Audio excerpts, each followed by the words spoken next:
Assalamualaikum warahmatullahi wabarakatuh. Saya Asri Sumi Kamila, nomor absen 3 dari kelas 10 IPS 4. Saya akan menjelaskan tentang daur hidup cacing hati. Pertama-tama, telur keluar melalui feses hewan, yaitu sapi, kambing, domba, dan hewan-hewan ternak lainnya. Setelah itu, telur menjadi embrio dan menetas apabila berada di tempat basah atau dalam perairan. Setelah menetas, cacing tersebut akan berubah menjadi larva bersilia atau mirasida. Mirasida ini akan masuk ke dalam tubuh keong atau siput air. Di dalam keong atau siput air ini, mirasida akan menghasilkan sporosit. Sporosit akan menghasilkan radie, dan radie akan menghasilkan cerceria.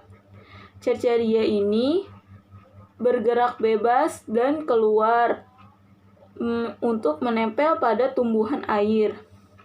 Setelah melalui proses ini, cerceria berubah menjadi metaserkaria.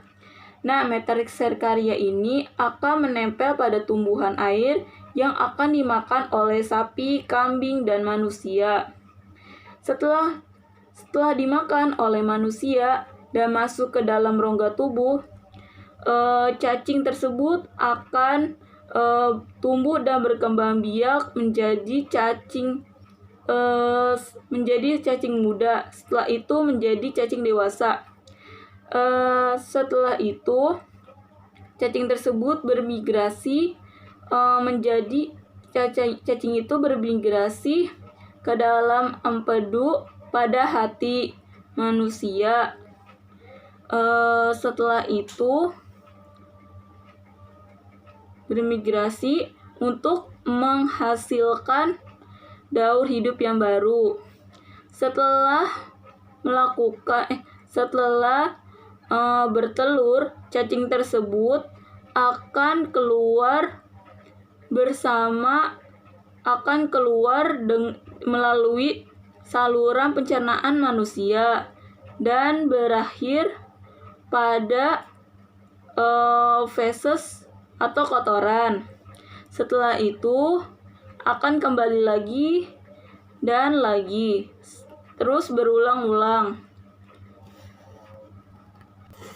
Selanjutnya, daur hidup cacing pita. Nah, daur hidup ini saya akan menjelaskan Tanea saginata. Nah, dalam usus manusia terdapat proktoloid.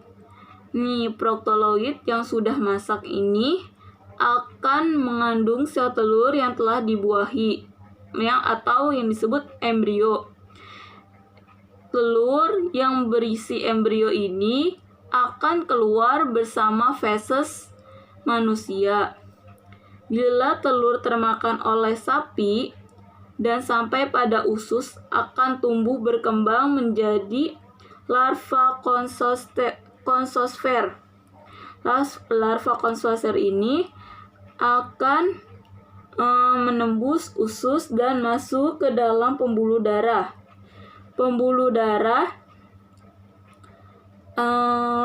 darah di dalam sini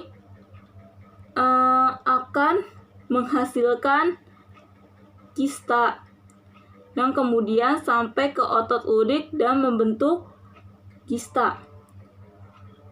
Nah, di sini larva terdapat dalam otot membentuk sistem Siskierkus. Dalam sistem ini, cacing menggelembung dan membentuk sisterkus.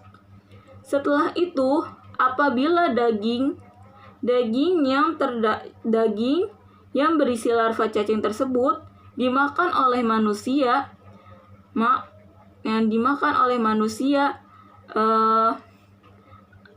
baik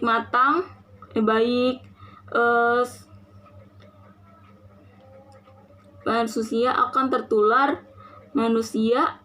tertular apabila memakan daging sapi ini ketika mentah atau setengah matang. Dinding sel Cysticercus akan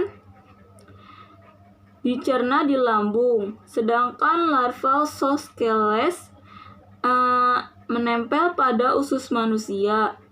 Kemudian larva akan tambah membentuk proktoid dan menghasilkan telur. Begitu seterusnya secara berulang-ulang.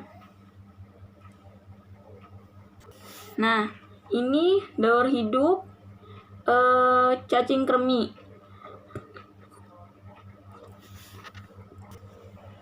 Nah, saya di sini akan menjelaskan daur hidup cacing kremi.